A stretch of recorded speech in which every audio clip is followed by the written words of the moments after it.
Welcome into the In the Money podcast for Thursday, October 12th.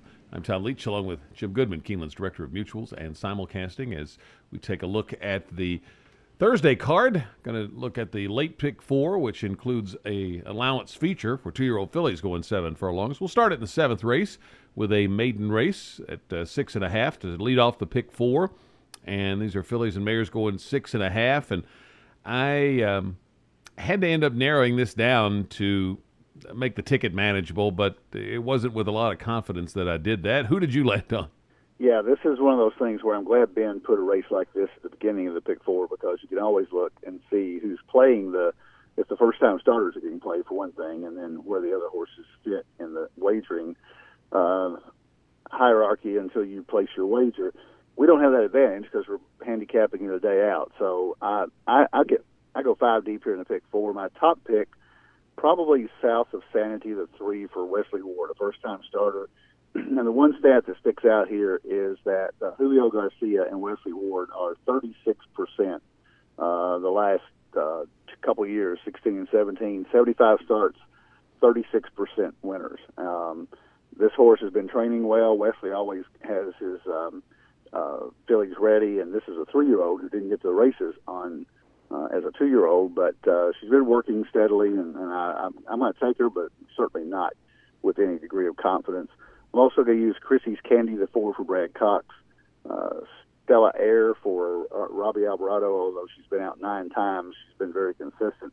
Diamond Tap, the 11 on the outside for Bradley, has the best works with a 47 flat work at Churchill, first of 77 on September the 30th, and Jimmy Graham takes the mount. Don't like the 11 hole in a 6.5 furlong race, but I'm going to use her anyway, and probably Life Full of Rainbows for B.J. Hernandez. So that's my top 5 picks. If I had to place them in order, I would probably pick South of Sanity on top, but I'm probably going to box a few of them in the exactas and maybe play a try with Key 2 or 3 on top. Those are my picks, but it's a wide open race.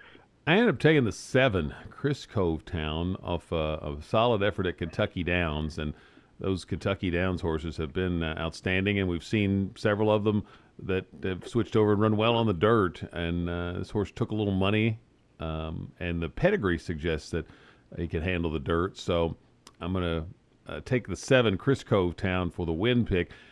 South of Sanity is the other one I'm going to use in my pick 4 that we'll talk about a little later for the angle that you mentioned. Focused intrigued me a little bit. Just didn't show speed the first time, got a bad start, but then showed sharp speed the last time. And Vicky Oliver will find her way to the winner's circle usually during the meets here at Keeneland.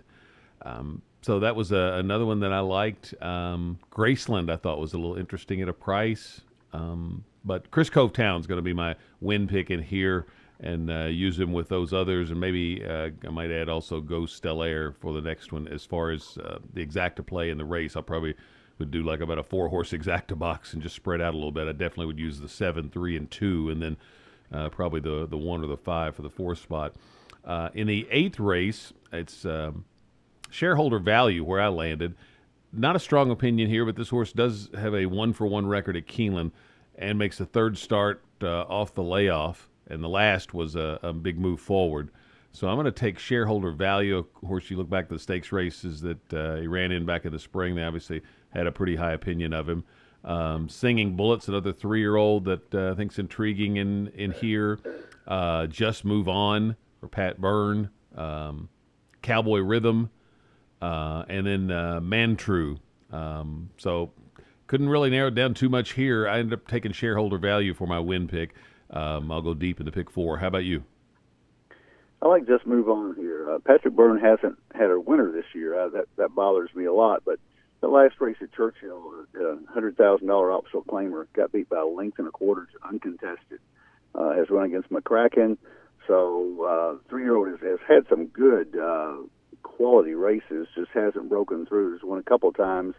Almost won an allowance race at Keeneland last year. Only got beat by a neck. So Just Move On with Jose Valdivia I think has a real shot in here, and I would key my wagers around him. I also use the Our Track, the 2 for Phil Simms. Phil Simms, just like Vicky Oliver, usually comes up with 1 or 2 wins at Keeneland, and this horse is 2 for 4 at Keeneland. Big advantage there for our track.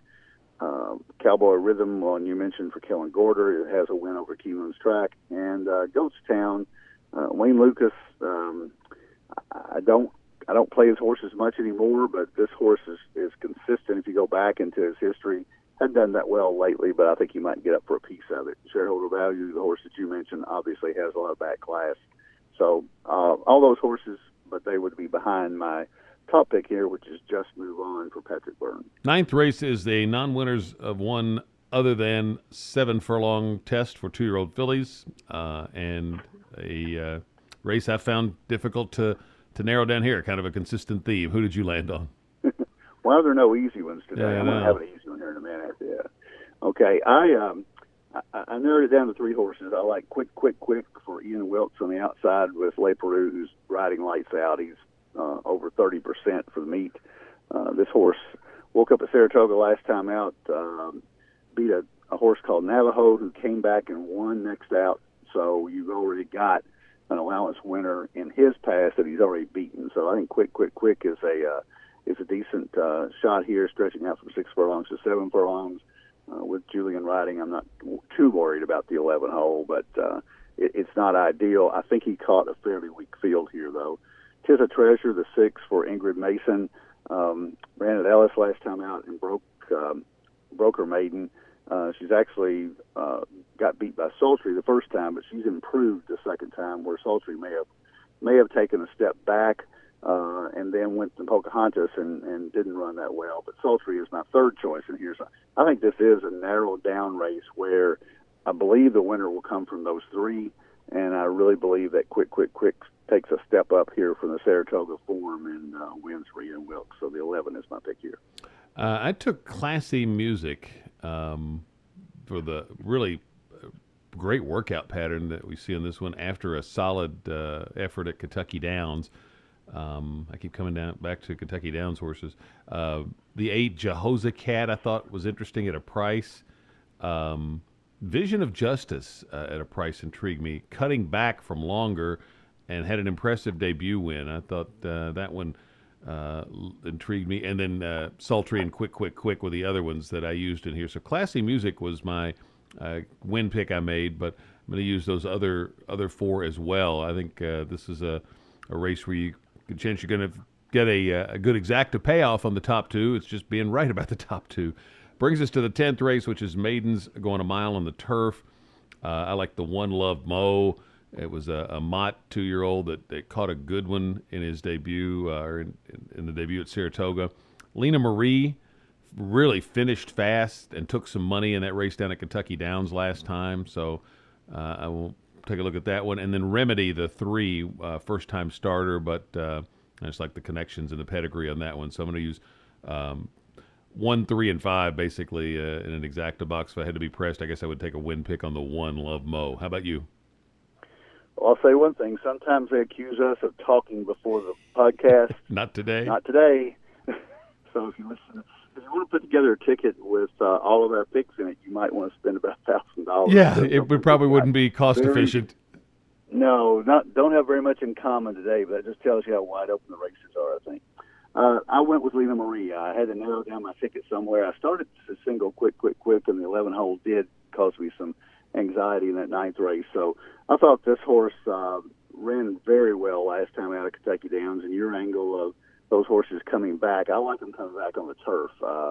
And if you can run 6.5 there, you can certainly run a mile here. And she was way out of it, and you don't see a 2-year-old finish like that very often. And she came flying at the end. Slow, early, full of run are the quotes in the DRF line. So I'm going to say Le Peru finishes out today with a win here, and I'm going to single her in my pick 4. Are you ready for my pick 4 ticket? Or Fire you away. go first? Fire All away. right, first leg. I'm going to go 5 by 5 by 5 at $62.50, and then single the last leg. So I'm going to go 3, 4, 5, 8, 11 in the first race. That's South of Sanity, Chrissy's Candy, Go Stellaire, Life Full of Rainbows, and Diamond Tap. So 3, 4, 5, 8, 11. Then with 2, 3, 4, 5, 7 in the second race, Our Track, Cowboy Rhythm, Shareholder Value, Goatstown, and Just Move On. So that's 5 horses there. In the 9th race, I am going to use the 2, 3, 6, 7, 11. My Peeps Waukee Patriot, Tis a Treasure, Sultry, and my top pick, Quick, Quick, Quick. Finish it out with a single Lena Marie the 5. So 5 by 5 by 5 by single, 62.50. I took 2 in the first leg, the 7 and the 3. Used all 5 that I mentioned in the second race. In the third leg, got in that allowance feature, I've got 5 in there, the 1, 7, 8, 9, 11. And then in the last leg, I'm going 1, 3, 5. So that makes it 2 by 5 by 5 by 3. And that gets you to a $75 ticket. If you want to pare it down, you could leave out Remedy, first-time starter out of the last race, and just go with the 1 and the 5. And that would pare the ticket down to $50 and kind of hit the target that we normally shoot for. So that's my ticket. And, you've just heard Jim's, and so we wish you a lot of luck with your plays on a tough Thursday card at Keeneland. Should be some good payoffs if you can just be right. So best of luck with your wagers. We'll be back with a look at the Friday card, including the Buffalo Trace Franklin County Turf Sprint Stake that is on the Friday card. So listen for that here on the In the Money podcast at KeenelandSelect.com.